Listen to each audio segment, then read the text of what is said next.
Tamil sir சொன்னீங்க 4 வருஷம் ஆனதுக்கப்புறமும் சிறை ரிலீஸ் ஆச்சு, என் படம் ரிலீஸ் ஆன மாதிரி அப்படின்னு. அப்படி நினச்சாதான் ஒரு டீம் வின் பண்ண முடியுங்கிறதுக்கு உதாரணம் இந்த படம். நான் மட்டும் இல்லை, இப்போ அவார்டு வந்து வாங்கினவங்க, வாங்க போகிறவங்க எல்லாருமே இது வந்து அவங்களோட சினிமான்னு லைஃப் கொடுத்துருக்காங்க. ஸோ அவங்க எல்லாருக்குமே நன்றி.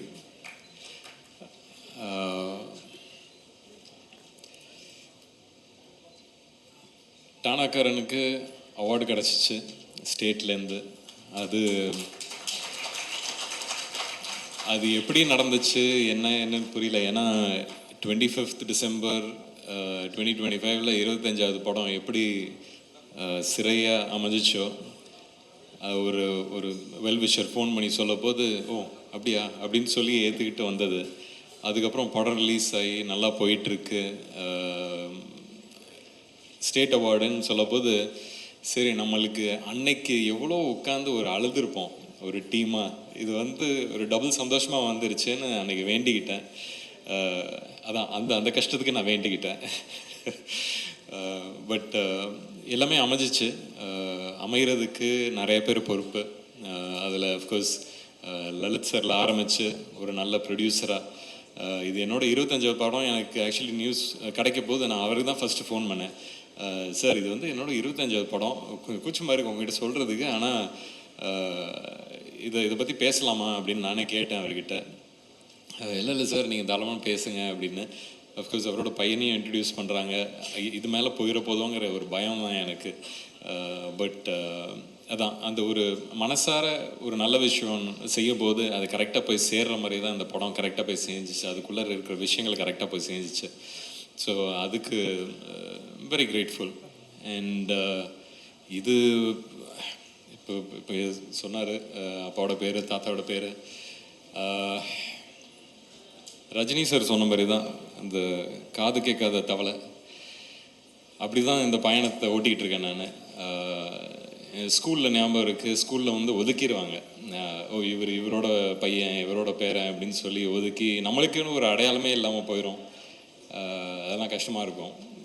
ஸோ அதனால் வந்து ஓடிடுவேன். ஏதாவது ஒரு பிளேக்கு கூப்பிட்டாங்கன்னா ஓடிடுவேன். ஏதாவது வந்து பாடுன்னு சொன்னால் ஓடிடுவேன். ஸோ இப்படியே நிறைய இடத்துல ஓடிக்கிட்டே இருந்தேன்.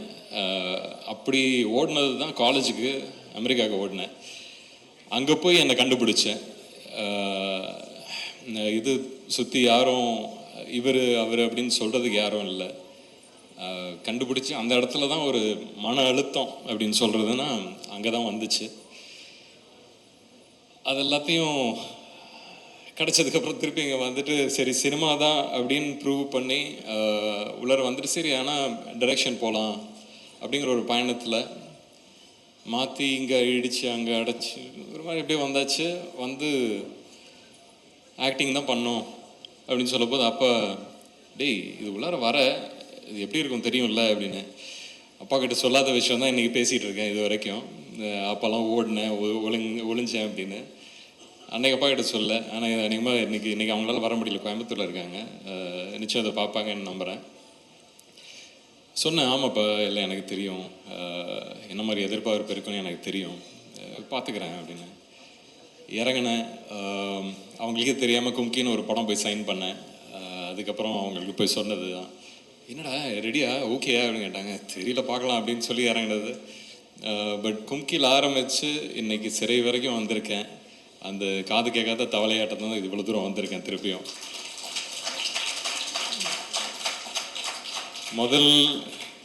முதல்ல ஆரம்பித்தோடனே பெரிய ஒரு வெற்றியாக கிடச்சிச்சு. அது அந்த கிடச்சதுக்கு அப்புறம் தான் வந்து அந்த ஒரு ப்ரெஷர் அப்படிங்கிற ஒரு விஷயமே வந்துச்சு.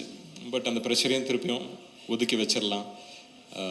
அப்படி ஒதுக்கி வச்சதில் வரிசையாக நல்ல படங்கள் வந்துச்சு, அதுக்கான வரவேற்பு வந்துச்சு, அதுக்கான ஒரு நல்ல பேச்சு வந்துச்சு.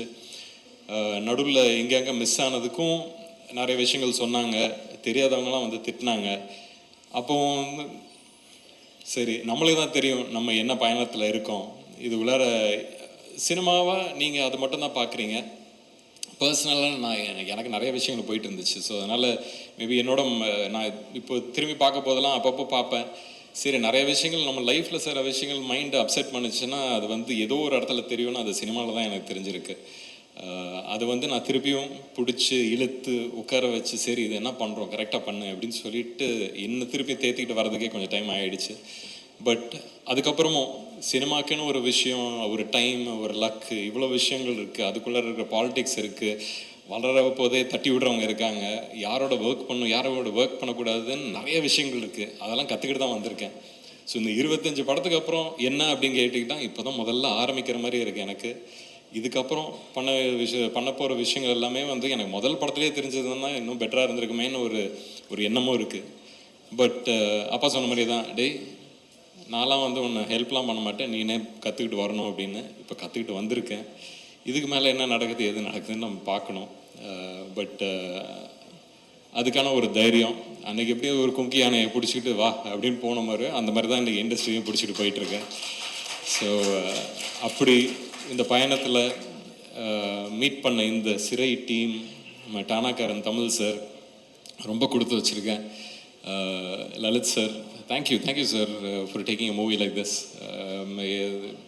அக்ஷய் சொன்ன மாதிரி தான் தமிழ், தெலுங்கு, மலையாளம் எல்லா இண்டஸ்ட்ரியிலேருந்தும் ஃபோன் பண்ணி இந்த படத்தை பற்றி பேசுகிறாங்க. இந்த படம் ஒரு விஷயம் பண்ணுது. ஒரு படம் என்ன பண்ணணுமோ, ஒரு கதை ஒருத்தர்கிட்ட அது போய் சேரும்போது அது என்ன பண்ணணுமோ அதை பண்ணுது. அதுதான் சரி. அந்த இம்பேக்டுக்கு தான் நம்ம வந்து இந்த சினிமாங்கிறது அந்த ஆர்ட்டை பிடிச்சிக்கிட்டு எடுக்கிறோம். தமிழ் சார் சொன்னார், நிறைய ரைட்டர்ஸ் உள்ள இடம் இங்கே தமிழகத்தில் தான். நம்மளுக்கு தான் பூர்வீகமாக லாங்குவேஜே நம்மளோடது தான். அப்போ ரைட்டர்ஸ் இங்கே தானே இருப்பாங்க. அந்த ரைட்டர்ஸ்க்கு வந்து கரெக்டான ஒரு வாய்ப்பு கிடச்சிதுன்னா நல்ல கதைகள் எடுத்துகிட்டு வர முடியும். நம்மளோட இண்டஸ்ட்ரி பற்றியும் பெருமையாக பேசலாம், பெருமைப்படலாம். ஸோ அதெல்லாம் நடக்கும்னு நம்புகிறேன் இந்த future. And again thanks to every single one of you. Akshay, முதல் படத்துலேயே வர ஒரு சக்ஸஸ்ங்கிறது வந்து எப்படி எடுத்துக்கணுன்னா, இப்போ இவங்களுக்குலாம் இப்போ பாகுபலி வந்துச்சு, இல்லை மகதீரா வந்துச்சுன்னு வச்சுங்களேன். உங்களுக்கு அந்த மாதிரி ஒரு பட்டம் ஏற்கனவே உனக்கு கையில் வச்சுருக்கீங்கன்னு வச்சுங்க. அடுத்தடுத்து வர்றது 4 படம் ஆகுதோ இல்லை அடுத்த படமே ஆகுதோ அப்படிலாம் நினைக்காதீங்க. அது வரும், நடக்கும். எனக்கு என்னோட ஜேர்னியை வச்சு தான் உங்களுக்கு சொல்கிறேன், my experience. So let's keep it positive. நிறைய நெகட்டிவ் நடக்குது. ஸோ பாசிட்டிவாகவே யோசிப்போம், பாசிட்டிவாகவே பண்ணுவோம். அண்ட் எனக்கு ஒரு சின்ன ஆசை, நம்மளோட டீம் மெம்பர்ஸ் இங்கே எல்லாருமே ஒரு 5 மினிட்ஸ் ஆனாலும் நீங்கள் எல்லாம் கொஞ்சம் ஸ்டேஜில் வந்தீங்கன்னா ஒரு பெரிய ஃபோட்டோ எடுத்துக்கலாம்னு நம்புகிறேன். ஏன்னா நான் ஃபஸ்ட் டே படம் ரிலீஸ் ஆகிற நாள் அன்னைக்கு ட்விட்டரில் போஸ்டரும் போட்டு அன்னைக்கு நம்ம ஃபங்க்ஷன் அன்னைக்கு இருந்த டீமோட ஃபோட்டோவை போட்டு இது எங்களோட டீம் கிட்டேருந்துன்னு சொல்லி சொன்னேன். இன்றைக்கி வெற்றி அடைஞ்சாச்சு. ஸோ அதுக்காக நீங்கள் எல்லாருமே கொஞ்சம் ஸ்டேஜில் வந்து ஒரு புகைப்படமாக எடுத்தால் அது என்னோடய ஆஃபீஸில் நான் வச்சுப்பேன். ஸோ கொஞ்சம் எல்லாம் நம்ம சிறை டீம் எல்லாருமே கொஞ்சம் மேலே வாங்க, எல்லோரும் வாங்க. வர்ஷினி, ஆக்டர்ஸ் எல்லாருமே நீங்கள் டீம்னு நினச்சிங்கன்னா மேலே வாங்க.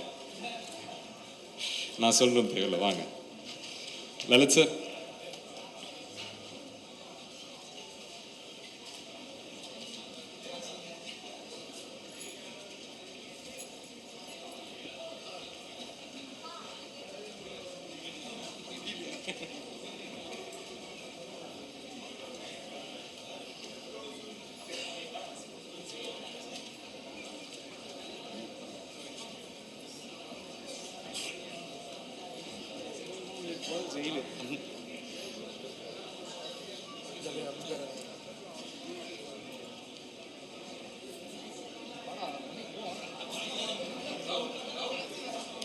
இளங்கோ எங்க இளங்கோ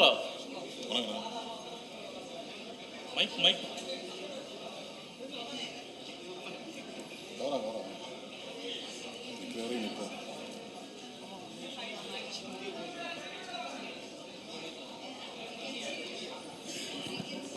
சிறை டீம் எல்லாரும் வந்தாச்சா? எல்லாரும் வந்தாச்சுல? ஓகே. எல்லாருக்கும் வணக்கம். ஃபர்ஸ்ட் டைம் இதே ஸ்டேஜில் ஃபர்ஸ்ட் படத்துக்கு நின்றேன். ஸோ இதே ஸ்டேஜில் ஒரு சக்ஸஸ் மீட்டாகவும் நான் நிற்கிறேன். ரொம்ப சந்தோஷமாக இருக்குது. அது ப்ரெஸ்ஸுக்கு தேங்க்யூ சொல்லணும். அண்ட் ஃபேமிலி அண்ட் எல்லாமே ஃபேமிலி தான், என் டீம் தான் என் ஃபேமிலி. ஸோ என் டீமுக்கு என் ஃபேமிலிக்கு தேங்க்யூ சொல்லணும். அண்ட் ரொம்ப சந்தோஷமாகவே இருக்குது. ஏன்னா நடிக்கிறதோட நம்மளை அக்செப்ட் பண்ணுவாங்கங்கிற பயம் தான் ஜாஸ்தியாக இருக்கும் ஒரு ஆர்டிஸ்ட்டுக்கும். ஸோ எனக்கு ஃபர்ஸ்ட் படத்தில் அந்த அக்செப்டன்ஸ் தந்த எல்லாருக்கும் தேங்க்யூ, மீடியாவுக்கு தேங்க்யூ. அண்ட் அப்பா, ஸோ ரொம்ப important person in my life. சண்டை வரும், பயங்கரமாக சண்டை வரும். ஆனால் முடிஞ்ச அளவுக்கு வீட்டில் எல்லோரும் ஸ்போர்ட்டியாக எல்லாமே எடுத்துகிட்டு போகணுன்னு மோட்டிவேஷன் தந்தனால நான் ஸ்ட்ராங்காகவும் இருந்தேன் ஸ்க்ரீனில். ஸோ அதுக்கு தேங்க்யூ. அண்ட் சுரேஷ் சார் இன்னும் 10 படம் பண்ணாலும் இந்த மாதிரி படம் பண்ண மாட்டேன்னு நிறைய பேர் சொல்லிட்டாங்க, அது எனக்கும் தெரியும். Thank you sir. இந்த மாதிரி ஒரு லான்ச் நீங்கள் சொல்லிட்டே இருப்பீங்க, இந்த மாதிரி லான்ச் கிடைக்கிறது கஷ்டம்னு எனக்கு புரியுது, இப்போ புரியுது. ஸோ மலையாளத்துலேருந்து தெலுங்குலேருந்து ஒரு லாங்குவேஜ்லேயும் எனக்கு மெசேஜ் வருது. ஸோ ரொம்ப தேங்க்ஃபுல்லாக இருக்குது. தேங்க்யூ. அனுஷ்மா, நீலோத்திலேருந்து மூட்டக்கல் கேக்கா போயிட்டீங்க. Okay. Vikram Prabhu sir your motivation was everything. So meant a lot to me. And Justin Prabhakar sir அந்த பிஜிஎம்மும் நீலோத்தியும் இன்னும் மண்டையிலே ஓடிட்டுருக்கு. தேங்க்யூ. அண்ட் இம்பார்ட்டண்ட்டாக போன வாட்டி நான் 2 டீம் மிஸ் பண்ணிட்டேன். ஒன் எங்களோட ப்ரொடக்ஷன் டீம், அருண், யோகேஷ் எல்லாரும். ஸோ நான் ஒரு போஸ்ட் பார்த்தேன், அருணோட போஸ்ட். எப்படின்னா ரிலீஸ் ஆனோடனே இந்த பர்டிகுலர் டேட்டில் நான் இந்த கதையை கேட்டேன், இப்போது இது ஒரு படமாக வந்திருக்குன்னு. ஸோ அவ்வளோ இம்பேக்ட்ஃபுல்லான ஒரு கதையில் நான் படமே நடிச்சதில்லை, ஆனால் என்னை ட்ரஸ்ட் பண்ணிட்டு அவன் பண்ணுவான்னு சொல்லிட்டு அவங்க அந்த கான்ஃபிடென்ஸ் அப்பாவுக்கும் எல்லாருக்கும் தந்தாங்க. ஸோ அது ரொம்ப இம்பார்ட்டண்ட்டாக இருந்துச்சு எனக்கு. So thank you. And Varshini, last time உங்களை மிஸ் பண்ணிட்டேன். You did an amazing job. Thank you. And உங்கள் டீம் எல்லோரும் very supportive. So and Philo sir நான் அப்போ சொன்னது தான் இப்போது. Thank you sir. ஸோ நீங்கள் தான் எனக்கு ஃபர்ஸ்ட் ஸ்கெட்யூல் முடிச்சுட்டு நீங்கள் நல்லா பண்ணிட்டுருக்க, இந்த ஃப்ளோவில் பண்ணுன்னு சொன்னனால தான் பயம் எல்லாம் பண்ணேன். ஸோ கடைசியாக தமிழ் சார், தேங்க்யூ சார்.